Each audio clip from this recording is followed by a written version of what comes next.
6 de la mañana, 23 minutos, 6:23. Vamos a hablar de la encuesta de Jan Haas. Hablamos hasta hace algunos instantes del tracking presidencial, pero la encuesta de Jan Haas tiene unos resultados diferentes. La encuesta de Jan Haas dice que Gustavo Petro alcanza el 42% y que Rodolfo Hernández alcanza el 41%, que están prácticamente empatados. El voto en blanco está en el 13% y no sabe, no responde 5%. Está con nosotros a esta hora el director de Jan Haas, el doctor Osvaldo Acevedo. Doctor Acevedo, gracias por acompañarnos. Buenos días.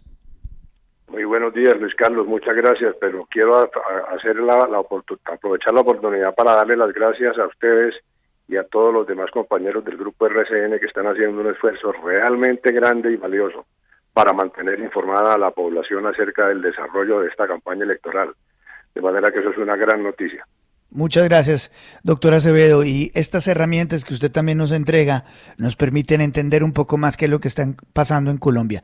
Sus datos dan que hay un empate, que hay prácticamente un empate técnico. ¿Cómo ha visto la evolución de estos datos, doctor Acevedo?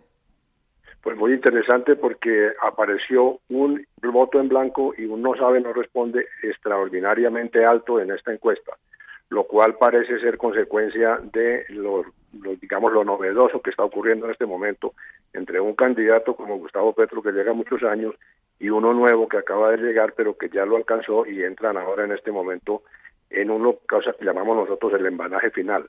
En ese embalaje final, estos 18 puntos que suman el blanco más el no sabe, no responde, son el determinante. Eso es lo que va a decidir quién es el presidente de la República, y la encuesta que ustedes acaban de divulgar ya con un 5% de voto en blanco muestra muy bien cuál va a ser esa tendencia. Don Osvaldo, buenos días, lo saluda Juan Lozano. ¿Hay alguna manera de establecer con estas encuestas hacia dónde se podría inclinar ese voto en blanco o qué factores serían determinantes para que ese voto en blanco se incline en uno u otro sentido? Pues sí, señor, hay preguntas que se hacen acerca de cuál sería la propensión de las personas que van a votar en blanco o que no saben hacia dónde iría, pero eso sigue siendo hipotético. Sin embargo, lo que sí se ve es que Gustavo Petro con 42 puntos en esta encuesta de Jan Haas y Rodolfo Hernández en 41 muestran que Petro subió un punto, mientras que Rodolfo subió bastantes puntos más, de manera que hay una dinámica distinta entre los dos candidatos, y eso permitiría hacer algunas proyecciones acerca de que Rodolfo puede seguir subiendo y a Petro le cuesta un poco más trabajo. Quizás esos resultados lo acusa la encuesta que ustedes acaban de mostrar sobre el tracking. Sí, señora Acevedo, siempre dice uno que las encuestas son la foto de ese día, lo que pensaba la gente y quería la gente justo ese día. El tracking, digamos, de hoy nos da la fotografía del día de ayer. ¿Qué estaba pensando la gente ayer cuando se llamó y se hizo el trabajo en campo? La encuesta de Jan Haas, su encuesta es la foto de ¿cuándo? Es la foto de una semana, de la semana anterior, porque el campo se empezó el lunes y se terminó el sábado. De manera que es un poquito más anterior que la encuesta que ustedes están divulgando hoy, que corresponde solamente al día de ayer, lo cual es mucho más reciente. Doctor Acevedo, en los resultados del voto en blanco, las regiones que más representan el voto en blanco son Bogotá y Antioquia. Bogotá con el 17%, Antioquia con el 15%. ¿Cómo se explica eso?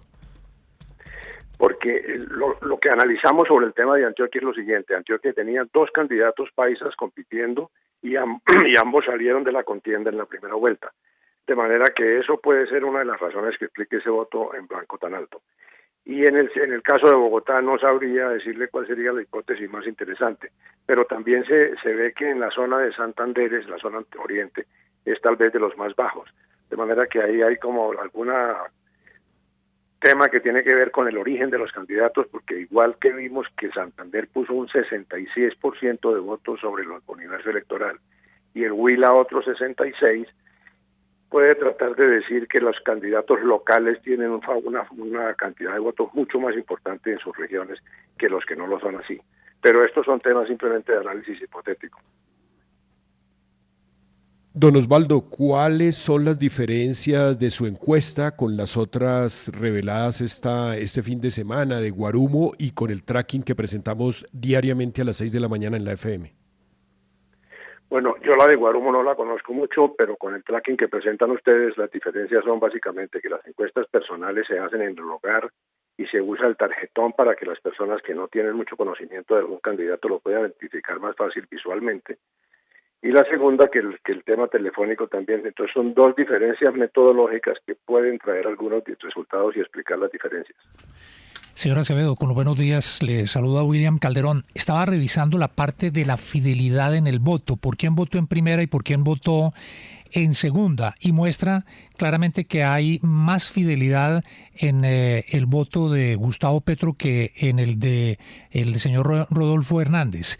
Y otro punto que se ve allí es por quiénes votarán los que votaron en primera vuelta por Fajardo. La gran mayoría se va para donde Petro. ¿Qué explica esa situación?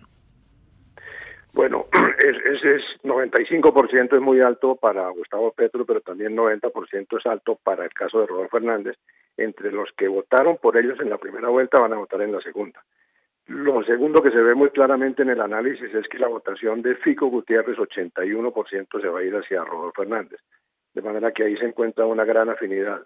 Y en el caso de Sergio Fajardo, pues ya son unas cifras menores porque ya no son 5 millones como el de Fico, sino 800.000 votos. Y se reparten en el no sabe, no responde, bueno, no ha decidido todavía, unos 30 y pico % creo que son para Rodolfo y otro importante para Petro. De manera que es un voto un poco más disperso el de Sergio Fajardo y era un voto mucho más afín con Rodolfo Hernández, sí. El caso de Fico Gutiérrez. ¿Qué sale en su encuesta, señora Acevedo, de las mujeres? ¿Qué tanto han podido cambiar su voto? Estaban en la mayoría, según el tracking, al lado de Rodolfo Hernández. ¿Y qué está pasando con esa población también mayor de 40, 45 años, que también está creciendo ahí el voto en blanco? En el caso de las edades se notan unas diferencias grandes entre la juventud y las personas mayores. De manera que eso es un tema interesante a favor de más jóvenes quieren a Petro, más mayores edades quieren a Rodolfo Hernández. En el caso de las mujeres no tenemos una hipótesis particular para responderle su pregunta, señora Quinn. Doctora Acevedo, su encuesta, aparte de la parte presidencial, obviamente que es la caliente en este momento, también maneja unos temas importantes sobre el país y sobre la temperatura del país, y esa es una parte también muy interesante. ¿Cuál es el tema que más le importa a Colombia en estas elecciones? ¿Qué dicen estos números? Bueno, inicialmente el tema dominante era la corrupción para la preocupación de los colombianos, pero eso hace unos meses cambió y tomó el primer puesto la economía. Economía entendida como empleo y las variables directas para el bolsillo de los colombianos. Entonces, ese fue un cambio que se presentó. La corrupción ha tenido mucha presencia en los medios y la economía no había tenido tanta, de manera que esta es una encuesta que nuevamente va a tener una variable importante en su definición, que es la economía, y ahí donde aplica el tema que manejan ustedes en su emisora, que llaman el tema de ¿Is the economy stupid? De manera que eso es un tema nuevo que es importante analizar, porque la economía siempre pienso yo que en países como Colombia va a tener mucha más importante de la que tuvo antes. Y eso es importante que ustedes lo traigan a la discusión, porque así es que se pueden analizar las noticias como realmente son. ¿Está sacando provecho Gustavo Petro, don Osvaldo, de la mala valoración que están haciendo los colombianos en casi todos los campos de la vida nacional frente al gobierno de Iván Duque?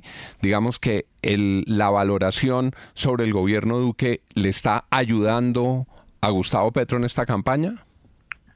Pues mire, doctor Juan, que nosotros vimos con mucho interés que el candidato Fico Gutiérrez, cuando se presentó, un hombre joven, flaco, camina rápido, echa chistes, es simpático, es paisa, tiene una gran cantidad de atributos que uno a primera vista pensaría que iba a tener un resultado mucho más importante del que tuvo. Pero realmente lo que vimos al transcurrir de la campaña es que el hombre se estancó en los 19 y a 21 a 22 puntos y de ahí no se movió mucho. De manera que la única hipótesis que uno oye que tenga algún peso es que tiene mucha relación tuvo mucha relación con el gobierno actual, lo cual no se puede probar realmente, pero sí fue como un efecto importante de la campaña de Petro de tratar de vincular a Gutiérrez con el gobierno actual. De manera que eso es uno de los factores por los cuales uno trataría de explicar por qué un candidato tan aparentemente bueno no subió de unos números importantes como sí lo hizo Rodolfo Hernández. 6 de la mañana, 33 minutos. Don Osvaldo, como siempre, muchas gracias por esta herramienta tan importante, las encuestas que nos entrega Jan Haas para poder hacer todo este cuadro de análisis, de comparaciones en Colombia en estas elecciones tan importantes para el país. Muchísimas gracias. Muchas gracias a ustedes.